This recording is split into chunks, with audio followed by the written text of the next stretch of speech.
In the grand city of Alexandria, Cleopatra ascended to the throne, the last pharaoh in a long line of rulers stretching back over 3,000 years. Cleopatra's rise was not without conflict. Her younger brother Ptolemy, co-ruler, sought to claim power for himself. Amid Egypt's political turmoil, the mighty Roman Empire loomed. Cleopatra knew that to secure her reign, she needed a powerful ally. Cleopatra's intelligence, wit, and charm captivated Caesar. Together, they formed not just an alliance, but a powerful bond. With Caesar's backing, Cleopatra solidified her position as the undisputed ruler of Egypt, bringing her brother's rebellion to an end. Their bond was further cemented by the birth of their son Caesarion, seen as the future hope for both Egypt and Rome. But when Julius Caesar was assassinated in Rome, Cleopatra's world was thrown into chaos. Cleopatra's survival now depended on forging a new alliance, this time with Mark Antony, one of Rome's most powerful generals. As their alliance deepened, so did their affection for one another. Cleopatra and Antony became inseparable, with both personal and political interests intertwined. However, not everyone in Rome looked favorably upon this growing partnership. Antony's rivals saw Cleopatra as a threat to their power. Cleopatra dreamed of a future where her son Caesarion would rule over both Egypt and Rome, a grand empire stretching across 2 continents. As tensions mounted between Antony and his rival Octavian, Cleopatra prepared for the possibility of war.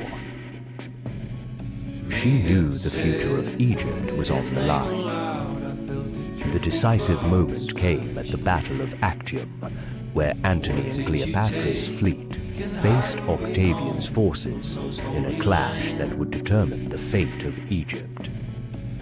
As the battle raged on, Cleopatra made a critical decision, pulling her ships back from the fight. Antony's forces were left vulnerable. Antony's fleet was crushed. Defeated, he returned to Egypt, humiliated and broken by the loss. With Antony defeated, Octavian's forces advanced toward Egypt. Cleopatra knew that her kingdom's days were numbered. Believing Cleopatra had betrayed him and hearing rumors of her death, Antony took his own life in a final act of despair. With Antony gone, Cleopatra knew her only hope was to negotiate with Octavian. But she had little faith that Rome would spare her. When Octavian finally arrived in Egypt, Cleopatra realized that her fate was sealed. She would not be a queen in chains. Rather than become a prisoner, Cleopatra resolved to end her life on her own terms, maintaining her dignity until the very end. Cleopatra's death marked the end of an era. With her passing, Egypt fell into the hands of Rome.